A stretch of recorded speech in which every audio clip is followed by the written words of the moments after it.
Literally, I travelled the world to find the very best in everything.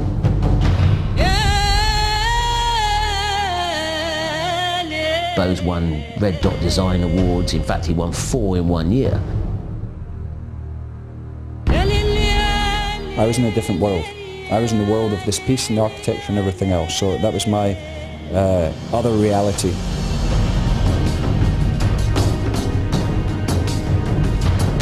Two 2,500 blocks of light.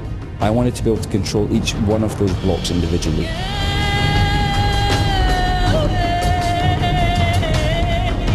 This was going to be, you know, some incredible piece of art.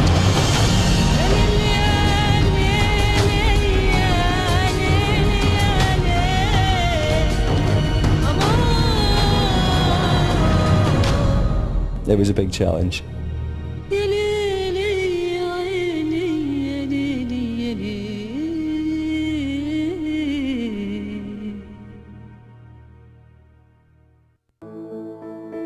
Reflective flow originated through Beau's imagination, and also with the perseverance, if you like, from our client, who is Hitmi. He wanted something to fill an incredible space in an incredible building. I mean, a building of which I've not seen before. The inspiration of the building itself was quite incredible. It came from 2 outcrops of rock. And Beau was asked to come up with something to fulfill these 2 9-storey towers.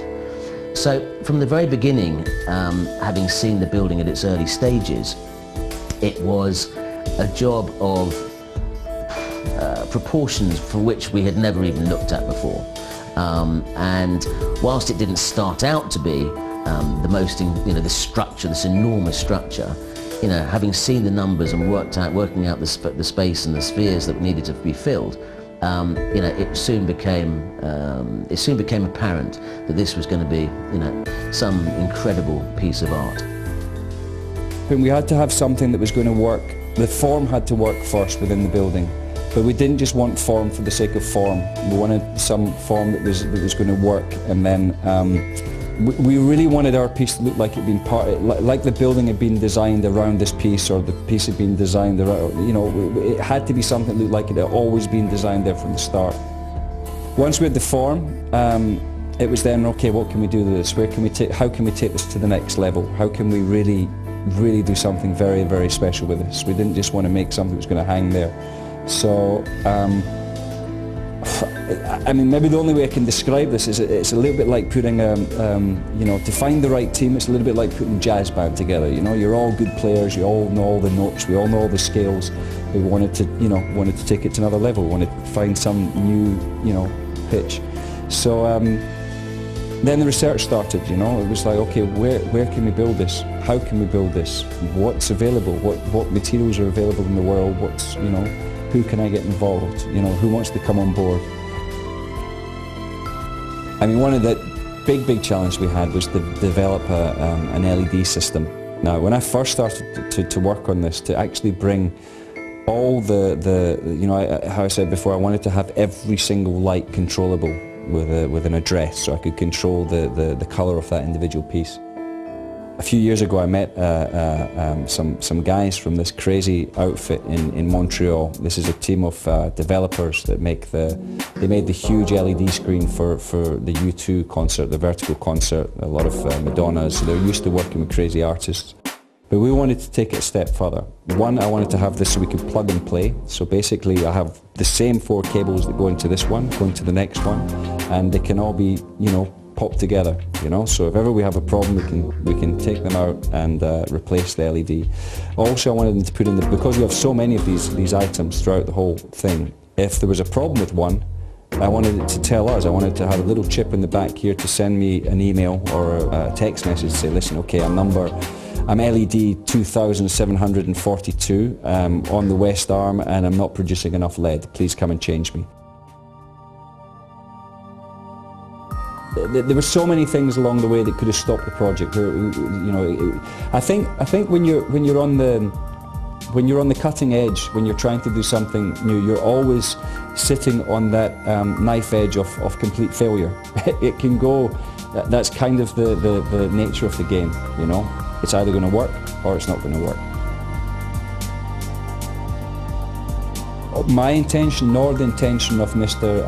Hitmi, to make this the largest chandelier in the world, or the largest structure. It was something developed, and it was what the building required.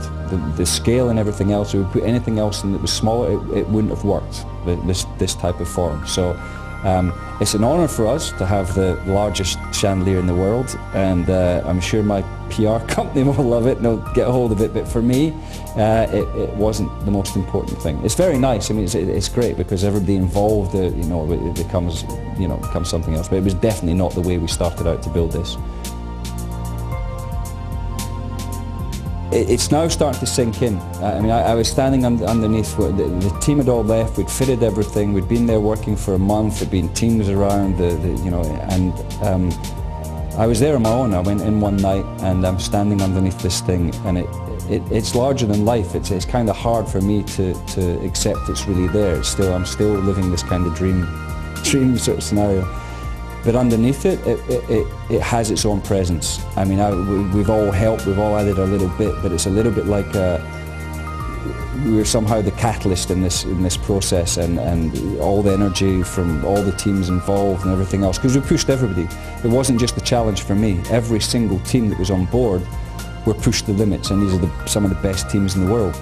And the more time I spend in the Middle East, the more exciting it becomes. I mean, there's a lot happening in Abu Dhabi, there's a lot happening in Qatar. And the Middle East, they're really pushing the boundaries. They're showing the world that they can build something very, very special.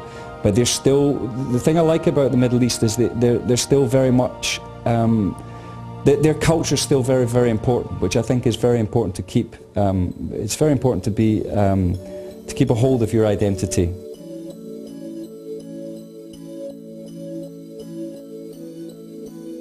When Beau hands over or introduces them to their art piece, wherever it might be, I've seen it with my own eyes.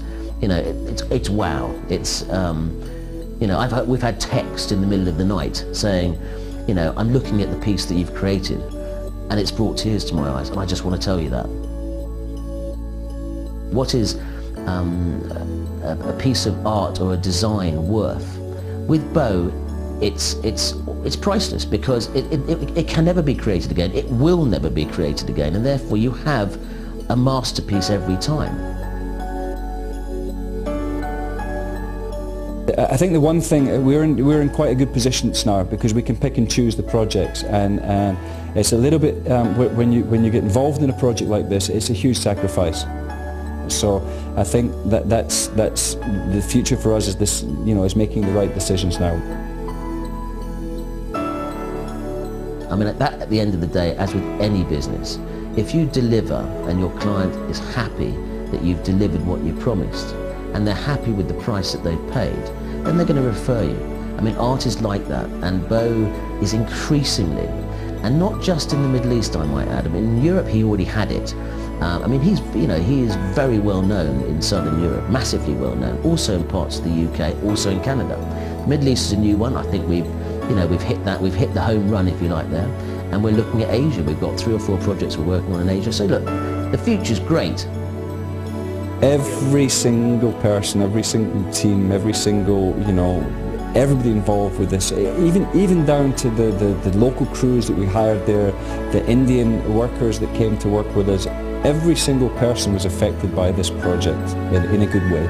They all wanted to show that they could do, no matter how small their part in the structure was, no matter how, everybody wanted to you know, to get involved, and that's very, very nice, especially when it's a personal piece of art, you know, and these people are coming together to help me create this beautiful. It's a, you know, I have the best job in the world. it's fantastic.